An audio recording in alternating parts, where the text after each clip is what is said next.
Welcome to Cat Recaps, where I help you catch up on the latest episodes of Skeem Saam. 1st of October, at the dining table, Melita is quietly eating when she asks Paxton, "Please pass the juice." Distracted, he goes, what? So she just says, "Juice," and he pours it for her. She notices he's a bit lost in thought and asks, "You're deep in thought. Hey, do you miss Shay?" Melita admits, "I've invited her for dinner tomorrow." Paxton reacts immediately. "No, why? Why would you do that?" Melita pushes back and his dad steps in, asking if Shay isn't her best friend, but Paxton won't have it. "I don't want Shay here. Please don't invite her," he says, hinting that there's trouble in paradise.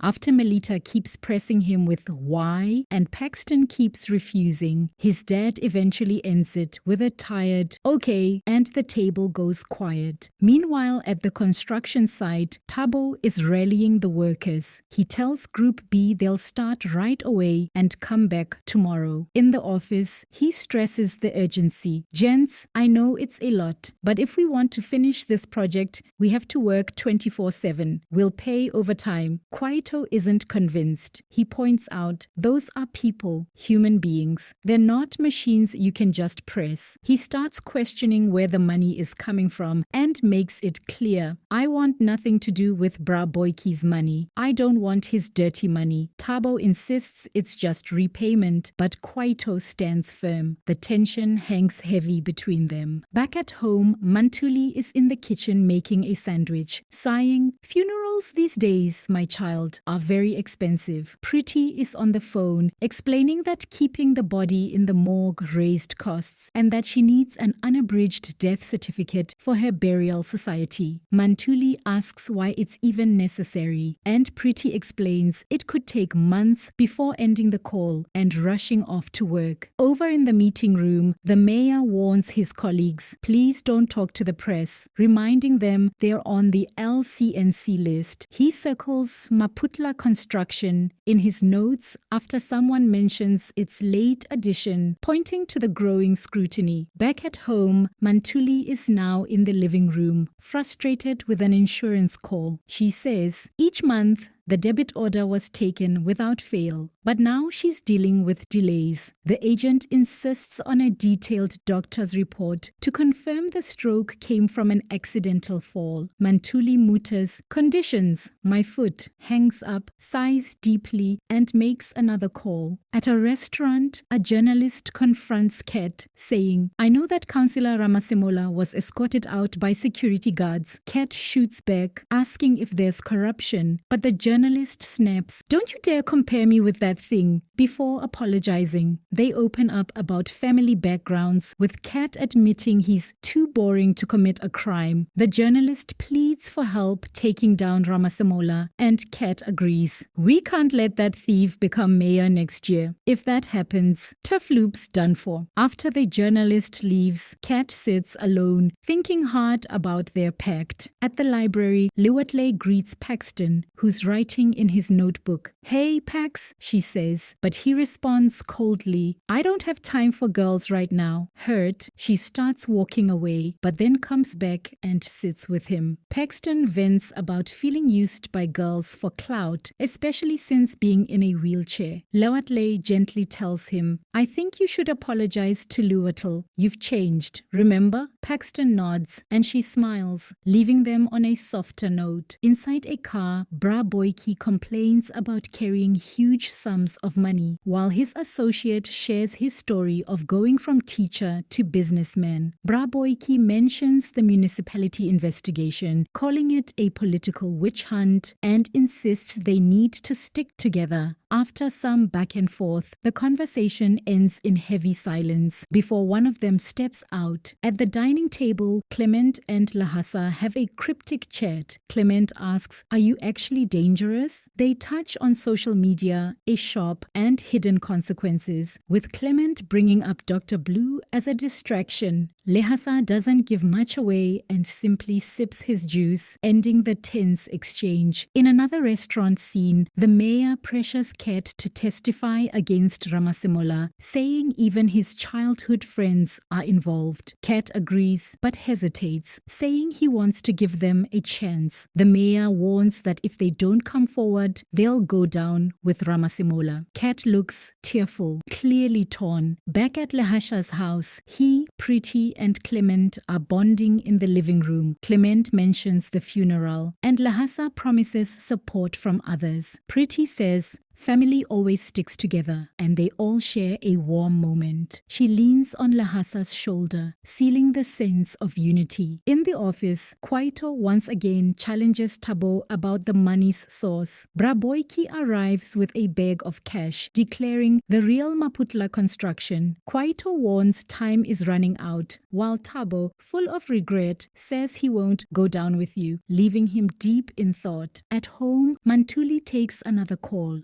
this time about receiving money and family tensions over the funeral. Stoko enters, offering comfort and even the doctor's number, saying she hasn't slept since Bakey's death. They talk about family, and Stoko decides to stay over. Mantuli hands her pajamas, and they share laughter, softening the heavy mood. Finally, in the meeting room, the mayor grills Braboiki's associate about the tissue tender, pointing out funds that can't be traced and linking them to Ramasimola. The associate denies knowing anything, but the mayor pushes. Will he tell the truth or keep lying? The man stays silent, trapped under the pressure. That's all for today. Make sure to subscribe, and I'll catch you in the next video.